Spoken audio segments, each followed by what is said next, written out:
सुनी सुरची ने बात ध्रुव को गद्दी पर बैठाया। भारी बढ़ गया क्रोध, किसी ने न उसको समझाया। द्रग लाल लाल जली है मसाल, नैनों में छाई लाली, भागी सभा की ओर बनी हो जैसे काली।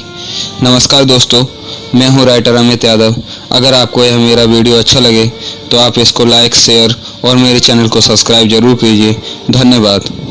दौड़ भाग कर वह राज्यसभा गई आई, आते आते ही उसने ध्रुव के चांटा दिया लगाई। पकड़ भुजा को उसने गद्दी से दिया गिराई, सब सभा रह गई दंग, फीका पड़ गया रंग, नाच गाने सब बंद हुए, बंद हो गया मृदंग। कितना उत्साह भरा था सभा में, वो सब हो गया भंग। बोली है सुरची ध्रुव से, अगर तूने मेरी कोख से जन्म लिया होता तो इस राज्य गद्दी का अधिकारी होता। और नीचे बदकार तू जा वन में कुछ पुण्य कमा, धर कर दूसरा रूप मेरी कोख में समा। जन्म जब मेरे उदर से लेगा ये राज्य तभी तुझको मिलेगा, फूल तभी यहाँ खिलेगा, दीप तभी यहाँ जलेगा। उठकर खड़ा हुआ ध्रुव तब रोकर चल दिया, यहाँ नहीं कोई मेरा। ध्रुव ने मन में समझ लिया, होता है प्रपंच भूतल पर जब कोई अन्याय होता है। जब अन्याय अन्याय करता है तब क्यों नहीं कोई बोलता है। यदि बोल दे कोई उस अन्याय पर तो एक अन्याय रुक सकता है। यदि बोल दे कोई उस अन्याय पर तो एक अनोखा होता है। पिसता है वही दाना जो चाकी के पाट बीच होता है, फिर वह अपना अस्तित्व खोता है। दाना ही पिसकर आटा होता है। कितने रूप उसके बदलते हैं, कभी दाना कभी आटा तो कभी भोजन बनता है। इसी तरह से मानव भी बदलता है, कभी बचपन तो कभी जवानी, कभी बुढ़ापा ढलता है, कभी गर्मी तो कभी सर्दी, कभी बारिश। ये मौसम भी बदलता है, बदलते हैं सभी लोग। यहाँ पर वक्त भी बदलता है। वक्त की ही तो बात है कि ध्रुव दुख झेलता है। जब अमीरों ने गरीबों पर जुर्म ढाया है, तब गरीबों ने उसको धूल में मिलाया है। ध्रुव रोकर जब जेल में आया, पूछा मात ने किसने तुझे रुलाया, किसने इस दुखिया के लाल को सताया, किसने इस गरीब के दिल को दुखाया। ध्रुव तब रोकर बोले हैं, मौसी ने कलेजा छोले हैं। मौसी का दुख मुझे नहीं, पिता ने मुख से बोले हैं। उत्तम भाई के साथ में गया था पिता के पास, पिता मुझको गद्दी पर बैठाए। आकर मौसी ने मुझे धरनी गिराए, कठोर वचन उसने मुझसे बोले। मौसी का दुख मुझे नहीं, पिता ने मुख से बोले। सुनी पुत्र की बात बेटा गोद उठाया, बोल फिर मैया ने सुनाया। कौन है तेरा पिता, किसने तुझको बहकाया। तेरा पिता वन में रहता, वो तेरे ही पिता नहीं, ब्रह्मांडों से पिता कहता।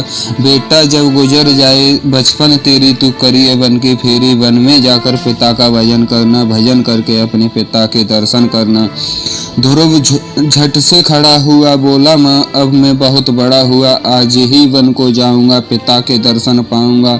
जो आज तक किसी ने नहीं किया वो करके मैं दिखाऊंगा। मौसी को मैं समझाऊंगा, अपने पिता को साथ मिलाऊंगा। माता ने मुझे उसे समझाया, किंतु ध्रुव एक बात चित्त न लाया।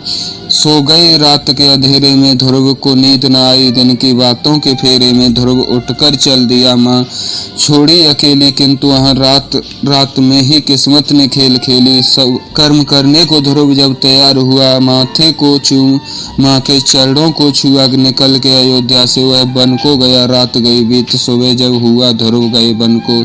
यह बात चारों दिश फैल गई। मनु रहे वन में, यह बात उनके कान तक पहुंच गई। मनु आए अयोध्या, राजा से एक बात कही, ध्रुव को बुला ले वापस, नहीं तो जान ले ये राजधानी तेरी गई। दूं मैं श्राप तुझको, चाहे भले ही लगे कलंक मुझको। तूने दिया वन उसको, मैं भी तुझको दे सकता हूँ। तू बना पिता उसका, मैं भी तेरा पिता हूँ। सोने ही पिता के, बोल राजा ने इशारा किया। एक सैनिक ध्रुव के पास भेज दिया, दिया है महल उसको ये संदेश भेज दिया। दिया सुना है ध्रुव ने ये कैसा शुभ संदेश आया, हरि चरणों की है लगन, उसने संदेश ठुकराया। आकर के सैनिक ने राजा को बतलाया, माफी चाहूंगा राजन, मैं ध्रुव को न ला पाया। जो दिया संदेश उसको मैंने है सुनाया। बोले हैं राजा आधा राज्य देता हूँ, माफ करे मुझको, मैं उससे माफी मांगता हूँ। चला है सैनिक ध्रुव के पास, वह आया, दिया है आधा राज्य उसको है बतलाया। माफी मांगी है राजा ने, ध्रुव को समझाया, किंतु सुनी न सैनिक की बात। ध्रुव आगे को बढ़ गया। लौटा है सैनिक पीछे, राजा के पास गया। बोला है सैनिक, राजन मैं फिर से विफल हुआ, जो था भरोसा वह सब चूर हुआ। बोले हैं राजन, ये राजधानी पूरी दिला दो, किंतु ध्रुव को तुम वापस बुला लो, जाए न वन को ये। अभी उसकी उम्र ही क्या है। गए हैं सैनिक कई ध्रुव के पास आए, हाथी घोड़े रथ साथ में भी सब लाए। की है प्रार्थना महाराज, चलो पिता तुम्हारे बुलाए, जिसने दिया तुमको दुख उनको भी समझाए। बोले हैं ध्रुव, सच है पिता मुझको ही बुलाए, इसीलिए तुम घर छोड़ भाग आए।